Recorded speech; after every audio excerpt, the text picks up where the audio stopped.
Leave your comments on the Ask Reddit sub, and I'll read your answers on the next episode of LWIAR 2. Which job is a lot less fun than most people expect? Video game tester. You aren't spending your time playing completed fully realized games. You are playing the same level of a game over and over, seeing if there are bugs. Also, you are probably not going to test the next GTA, but something like Barbie's Super Happy Fun Land 3, or some other game aimed for kids 8 and under, and you'll have to play it for 8 to 10 hours a day. Every day. Cue gunshot to head. I don't remember that part in Barbie's Super Fun Land 3. Let's see if I can clip through this wall for the 20th time. Nope. What a surprise. Let's see if I can clip through the wall in position 131. 875 minus 121. Let's see if I can clip through the wall in position 131. 875 minus 122. Let's see if I can clip through the wall in position 131. 875 minus 123. Oh, the developers released a new patch and they want a full retest. Gotta start all over. Video game testing is like prostitution. It's doing something you love in the least fun way possible. Sure, some days it can be great and just like the real thing, but most days it's a huge pain in the butt. Absolutely. My pal Carl did it for a year and he played games like Arkham Knight and he absolutely hated the job. Wore his love of gaming down to nothing. He quit, gifted me all his game systems, and moved to Sweden. What does he do in Sweden? Zookeeper. I had a friend who got a job as a tester at Activision. They had him testing interactive Disney storybooks. I have a co-worker who used to work at Activision programming those interactive Disney storybooks. He always said the work was fine but he hated the people he worked with. So I'm guessing your co-worker and their friend hated each other. Creators do teamwork with testers. Testers are usually contract employees and can only work for like 9 months at a time, so the company doesn't have to pay benefits. Yes, I know you're joking. Well, that is an evil strategy. Perfect for Disney though. Archaeologist did it during my 20s and that was more than enough. Long, hot days, living out of cheap motels on crap pay, and you typically find nothing more than some pieces of glass and broken pottery.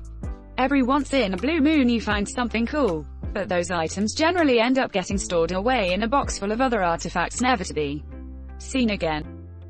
I went to George Washington's boyhood home near Fredericksburg, VA, where they were sifting through dirt. I was a tourist by myself, and watched them dig from a distance. Nothing amazing. What did amaze me though was the amount of people that asked what it you digging for.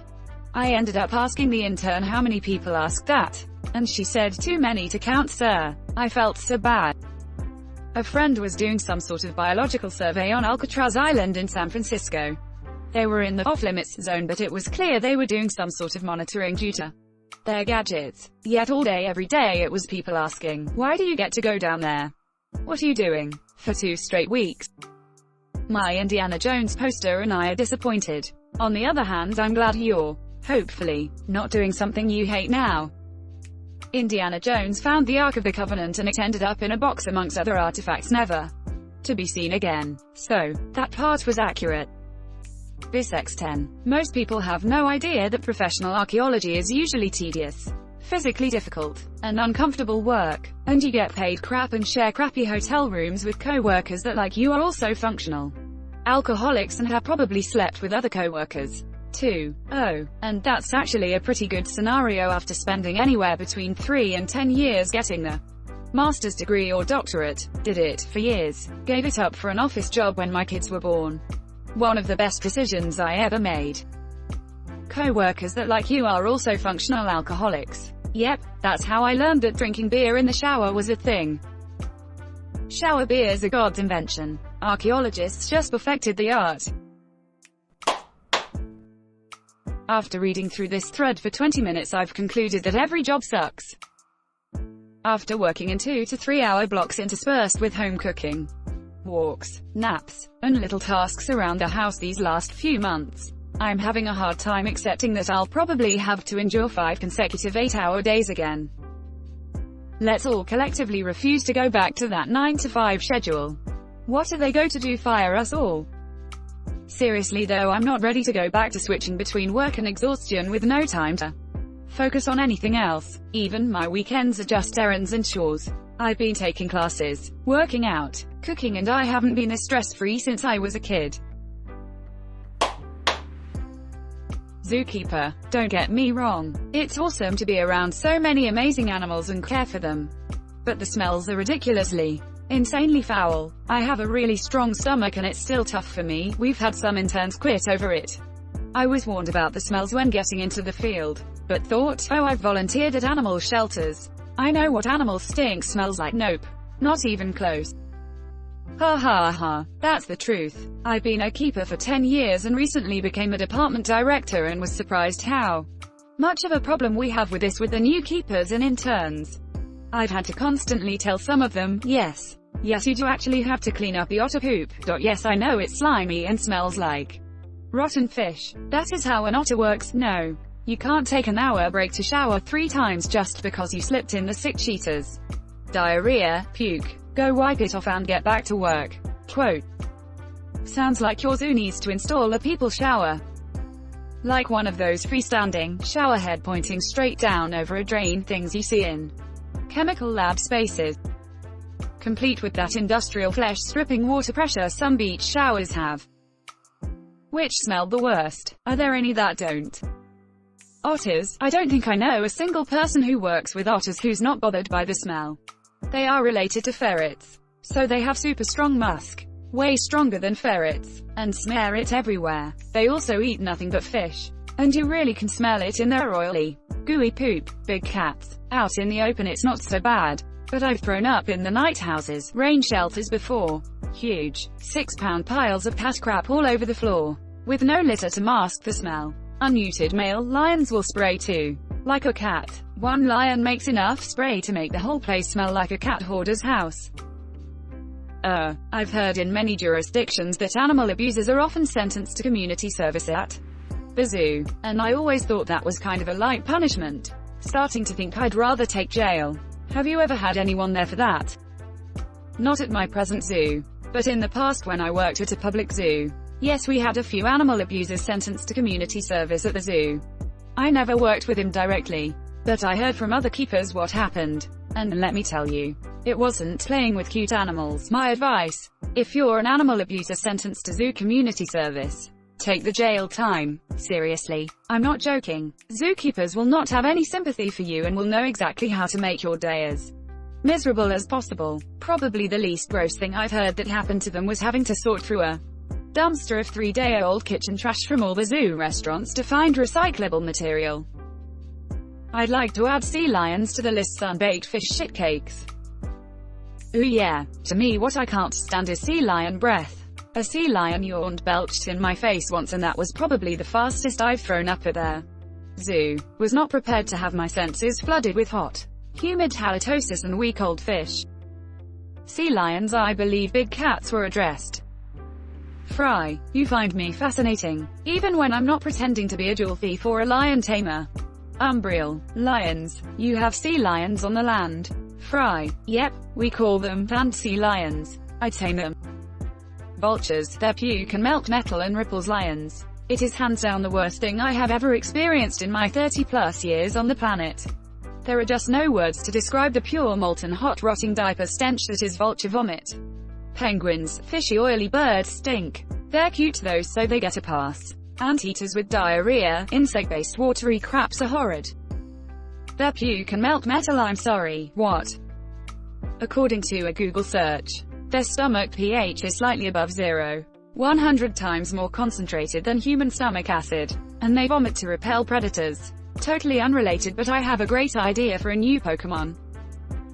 Their stomach acid is so strong, pH close to 1, very strong acid, that it can corrode some alloys. And they vomit on their own legs as a sanitizer. Jesus. I think vultures showed up late when they were handing out evolutionary predation skills. Well crap. Looks like vision, power, jaw strength and speed are taken. What's left? Let's see. The ability to eat rotting meat and barf up toxic waste on yourself. Crap. Okay fine. We'll take it. Accounting isn't the adrenaline rush that most people think it is. Have you considered lion taming instead? This made me laugh out loud. Cold sweat smile. But what do you do if the two sides of the spreadsheet don't balance? You know what they say, a mistake plus 11 gets you home by 7. Quote. But the glamour, the perks, the respect, the debits, the credits, exclamation mark, exclamation mark, the assets, the liabilities, demolition. Everyone wants to break crap with a sledgehammer. Everyone is tired of lifting that sledgehammer by 5 swings. Nobody wants to load the broken stuff into bags or a wheelbarrow and take it to the dumpster. I did a 2-week demo job years ago where I had to jackhammer 75 pounds at least, a concrete slab and grind rebar into pieces. I'm in good shape and that job fricked me up. Man, I thought jackhammers were a little more helpful than that. Always wanted to try one out for a job, but you just convinced me not to. I always say the more fun it is to go somewhere, the worse it is to work there, like amusement parks and arcades. Honestly, every job that lots and lots of people really want to do sucks. Mostly due to supply and demand. You're gonna be treated like crap. And if you complain, you're gonna be fired because you're inherently replaceable. Because there's thousands of people that would love to do your job for even less money than you are making. I tried to explain this to my father when I was going to accept a bartending job at minimum wage. He said I should demand at least 15 per hour, and I told him they would laugh me out of the bar and find some college student willing to work for less than minimum wage. The fact I would be getting minimum wage was because I knew the bartenders and the owner, so I would have started out at a higher position than just entry level. I didn't want to bartend. It was a guaranteed job with people I knew right after I graduated. It was more than I had otherwise, and I was easily replaceable for cheaper.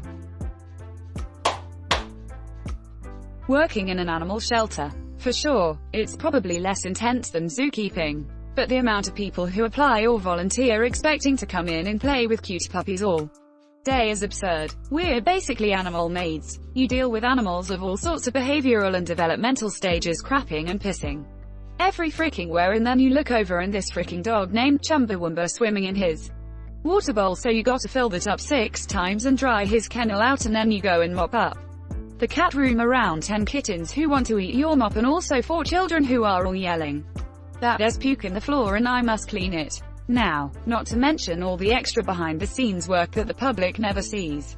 How in the summer, during kitten and puppy season, the shelter built to house 500 max has 750, and I didn't take a lunch or sit at all for any of my shifts for the past 6 days. How the courts force us to put down animals that we know can be rehabilitated, but we don't get enough funding to fight it. How animal control just showed up with the 4th pregnant stray of the week, but intake is full and even double stacked in some cases. So your co-worker fosters the cats on her own. Not even to mention the crappy freaking people who do dumb crap and end up getting bit or scratched. And the animal is the one who bears those consequences. I am the proudest shelter worker in the world. I adore my job. Even at its hardest, I didn't sit for 9.5 hours today, and I found a cat turd in the cuff of my jeans, but it doesn't matter because a bonded pair of adult cats got adopted today. I took 6 applications this morning, and the cat in bank 4 with a goopy eye is already looking better, and we sent a mama out to foster. The hard work is always worth it for these babies. I want to hear more about Chumbawamba. Chumbawamba was this silky-coated black and brown hound mix. He was super gangly and tall and had these big ol' ears and was a very good boy, but every freaking day without fail, he'd flip his water bowl, even with no tip bowls. So we have him a heavier, deeper bowl every day, at least 4 times a day. Chumbawamba got this enormous heavy-bottomed water bowl filled, held close to a gallon of water, weighed about 10 pounds empty, and was too heavy for me to even really lift when full. Oh, thought Chumbawamba, I cannot flip this big bowl. It's too heavy. But Chumbawamba was an innovator. Instead of just flipping the bowl, he said, what if I got rid of the water? Then I would be strong enough to flip it. So there goes Chumbawamba, diving front paws first into the bowl and essentially digging the water out until it was empty enough that he could flip it. He was a big thirsty dork, and I loved him even though he super annoyed me when he dumped his bowl's tears of joy. Sounds to me that when that dog gets knocked down, he gets back up again. He tips a water bowl, he tipped a vodka bowl, He tips a lager bowl. He tips a cider bowl. Chumbawamba sounds like a once-in-a-lifetime dog. What a goober lol. Sounds like he'd be handy if your house flooded.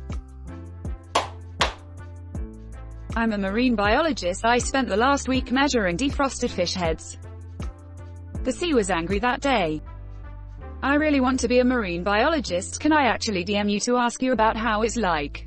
It's not the only job prospect I have in mind, but I am very interested. And I actually might not mind measuring defrosted fish heads. Edit. Everyone go look at our marine biology and find information there. It's not the greatest career path, to be perfectly honest. A lot of people want to do it, and there are a lot less positions than people wanting to be marine biologists. Almost all of my university class are not working in the field. If you are strongly ambitious and smart, then you might succeed, but jobs are very cutthroat. My friend went to school for that and landed a job jerking off sea cucumbers. She went back to school for something else. Was this container of sea cucumbers sat on her manager's lap by any chance? Lawyer. No, it isn't like they show on TV. Hey, finally cases before the judge. Crap, the other party didn't show up. Next date the judge has given is 3 months away. Edit. Need to say a few things. 1. Thank you fellow Redditors for the gold and silver. Now I can finally see what our lounge is all about. Now, little bit about me. I am from India and have moved on from litigation to academia. Personally, it was the right decision for me, as now I am way less stressed and can work on things that intellectually stimulate me. Having said that, I need to clarify that law is still a very rewarding profession. There is something in it for everyone. For those who want to change the world as well as for those who want to make money. It just demands too much of your time, plus the results of all your efforts are not immediate, and that can get stressful. Also, yes, that song, Don't Be a Lawyer, by Crazy Ex-Girlfriend is pretty spot on. Oh my god, except when you hand your homework and they make corrections and suggestions and give it back to make it better. And again till it's an A. In school you can just hand in some crap and be like, well that's a B. Moving on. I have seen this question before, and then it was Zookeeper at the top comment too. Nice. Anyways, there's this making of Frozen 2 mini docu. Most animators work weeks for a minute of animation of one character, if not less. At one point they decided to leave out a piece that one person had solely been working on. Must be crappy to be part of the credits without being able to say, this is my part. Quote. I couldn't believe it. It was even crazier to me when Sterling K. Brown recorded an entire song and it got scrapped. It's insane how much ends up on the cutting room floor for a movie to be just right. I was so psyched for the animator that did that end scene for Into the Unknown, though. She killed it. We need to appreciate animators way more. It's the tough job we take for granted. We did a career day in middle school once, and of everyone I met, the animator was the one who looked the most defeated. Or maybe she was baked IDK. Well, I'm a scientist. I don't know if people usually think of that career as fun. But I think people think it's a lot more, eureka, and a lot less. This data has to be manually processed for 600 hours before I can analyze it. Thanks for watching LWIAR 2. The best of all time r/AskReddit submissions and comments. If you like this video, check out the original LWIAR channel. And don't forget to like and subscribe.